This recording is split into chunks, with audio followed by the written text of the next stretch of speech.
आज करत आहे मी पनीरची बिर्याणी. त्यामुळं पनीर मी तळून ठेवलं आहे, कांदा भाजून ठेवला आहे, भात शिजवून ठेवला आहे. हा आंबेमोहर तांदूळ आहे, तो मी अख्ख्या मसाल्यात शिजवून ठेवला आहे अर्धवट.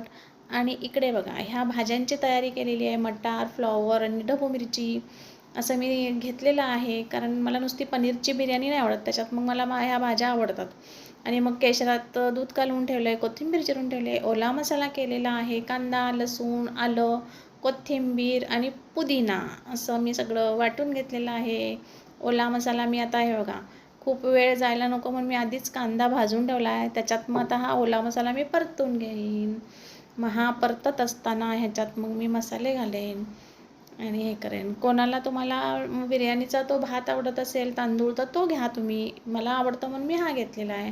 आता ह्याच्यात मी हळद मिक्स केली. आता गरम मसाला ही असा परतून घेईन, त्याच्यात मिक्स करेन आणि थोडं मग तिखट मिरची पावडर असं घालेन, कारण त्या भातात शिजताना मी मिरची घातलेली आहे. आता ह्याच्यात लाल मिरची पावडर, मीठ चवीपुरतं. मीठ ही मी कांद्याला घातलं आहे, पनीर तळताना घातलेलं आहे, भाताला घातलेलं आहे, त्यामुळे ह्यात थोडंसं मीठ भाजीपुरतं.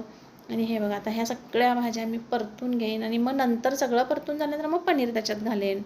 एक वाफ देऊन घेईन झाकण ठेवून त्याला. छानपैकी सगळा मिक्स झाला मसाला की मग मी त्याच्यावर झाकण ठेवेन. आता हे झाले तयार. त्याच्यात पनीरही मिक्स केलं. आता अर्ध्या भातावर मी सगळी ग्रेव्ही टाकून घेईन, पनीरची ग्रेव्ही, आणि मग असं सगळीकडे पसरवून घेईन. मस्त वास सुटले आणि छानपैकी आता सगळ्यांना वाढेन. पण आता हे बघा, अर्धा भात राहिलेला त्याच्यावर टाकेन, लेअर देईन. सगळा भात याच्यावर आता ओतेन, मस्त लावून घेईन. आणि असा घरी केलेला खरंच पदार्थ आपण खूप खाऊ शकतो, किंवा स्वच्छ असतो. आधी तर स्वच्छतेची भानगड खूपच आहे, किंवा बाहेर कसं करतात आणि काय. कधी बाहेर गेलो तर आपल्याला बाहेर खायला हरकत नाही, पण जरा चांगलं बघून असं.